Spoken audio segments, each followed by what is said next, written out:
Scott Lynch, the creative director of Jigsaw, and this is 6 Degrees of Jigsaw, where we connect the people that we know with the ideas that we share and the innovations that we inspire.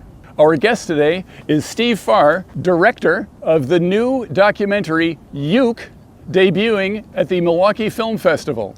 Steve has had a long career in storytelling, directing, running production companies and content companies, and he's going to talk to us about storytelling in modern marketing. Steve, welcome to 6 Degrees of Jigsaw. Thanks for having me, Scott.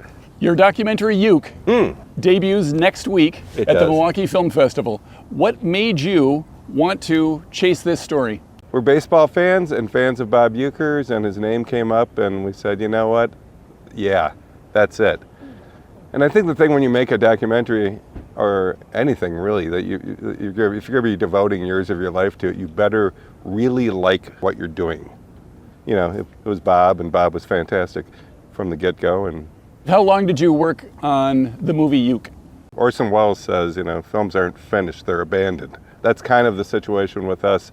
We're racing to get this ready for the film festival. They had seen a cut of it in January and asked us if we'd like to be the opening night film. We said, great, you know, but we honestly don't know if we can get it ready in time. So we've been really kind of working long days and nights to get this thing done. But to answer your question, or did I say over 3 years? 3 years. Unfortunately, relatively early in the production, he was diagnosed with cancer. And not very many people knew.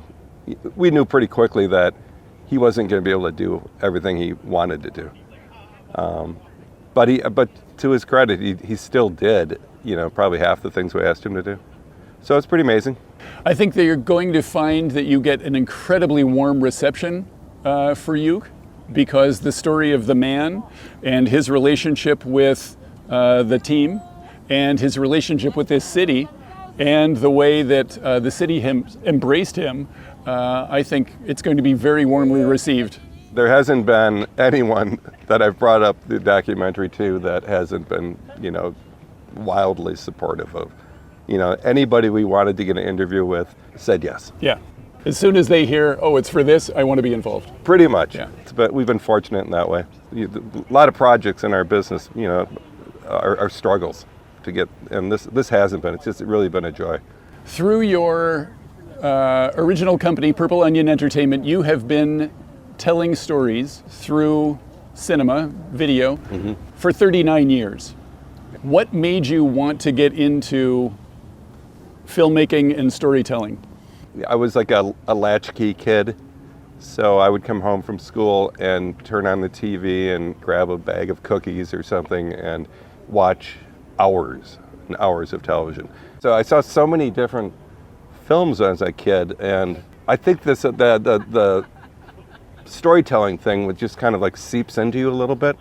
I mean, I think I've read, you know, people like Spielberg and Scorsese and all these guys, they were so good at telling stories in the 70s, and one of the reasons was that they said that because they were able to watch movies, late night movies, stuff like that, because that was unique to that kind of baby boomer generation. The places where the stories appear have changed. Now we're seeing shorter and shorter content. We're looking at 15-second pieces of social content, 9-second pieces of social content, 6 pieces of social content. As the duration of available time changes, does the storytelling itself change? These cut downs, we've been doing it for quite a while now, but the really short ones are just probably in the last, 5-6 years. If you know going into it, maybe when you're filming, you know that you're going to have to do a 6 or a 10, maybe you kind of shoot things a little differently, or you do some alternate takes. Because usually, you know, in the past you just have a 30 probably, and then you cut down from the 30. So I think if you knew going in that there was going to be a 6 and a 10, then you could probably pre-plan ways to make them work better. A buzzword in modern marketing is authenticity, right? Yes. All of the stories that we want to tell, we want them to be authentic. How important is it to stay authentic? And when you're working on a project, how do you keep it true to the nature of itself? How do you keep it authentic? Yeah. Well, you know, that's interesting, because, you know, we've been doing this for a long time, and the idea of like shooting real people in TV commercial when we first started was unheard of. In the late 90s, we were hired to do Hyundai spots. But the unique thing about it was actual Hyundai owners. Because Hyundai had this, their problem was that there's this perception like Hyundai and Kia were like just junk, like flat out junk. But when they would talk to the people that actually own the cars, they loved their cars. Oh.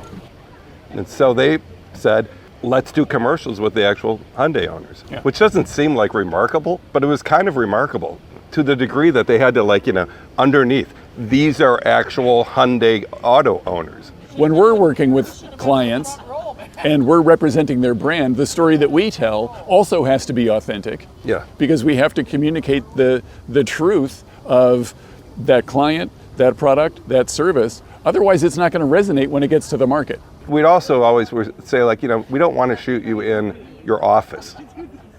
What do you like to do? Like, oh, I'm a runner. Or, I've got dogs. We go to the dog park. It's like, do you mind if we go to the dog park? So take them out of the environment so you see them kind of as they are, the type of person they are. I think that's important and probably plays up a little bit of the authenticity. Agreed. Content is everywhere. It is. In this age of content, is storytelling more important than ever? It's got a shelf life of a day and a half, and I don't think that much thought's being put into it. And maybe that's why storytelling's even more important, because maybe you can take those elements of storytelling and try to plug them into that piece that doesn't have a long shelf life, but it can always be better with a little dramatic arc. And I think what you're representing there is the genuine opportunity. So if we acknowledge that there is a sea of sameness and there is a wealth of content out there that is not particularly worthy, then differentiating by creating content that is authentic, that has a good story to it, separates it from the rest of it, and gives it a distinct business advantage. Right. What is it that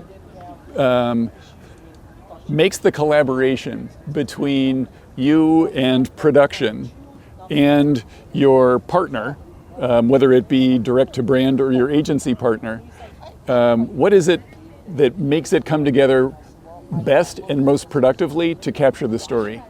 I think it's communicating. I think it's people willing to set their egos aside a little bit and kind of work for a common good. I think we actually got more successful when we kind of came back and said, what if we do this? Would you consider this? Would you consider that? Yeah. And some people, didn't like that, but the people we liked to work with were the ones that said, yeah, I like that idea. Why wouldn't we do that? Or let's try that. That sort of process that you're describing, where you take it and you pitch in and provide some perspective, that allows the project to not just be delivery of concept, but to be concept plus. Yeah, plus, that's a good way to put it. We always felt like what we're trying to do here is plus the project. Right. This has been 6 Degrees of Jigsaw. Our guest today has been Steve Farr, director of the new documentary Euke. We've talked about storytelling, authenticity in storytelling. We've talked about short form content. Steve, thanks for being our guest on 6 Degrees of Jigsaw today.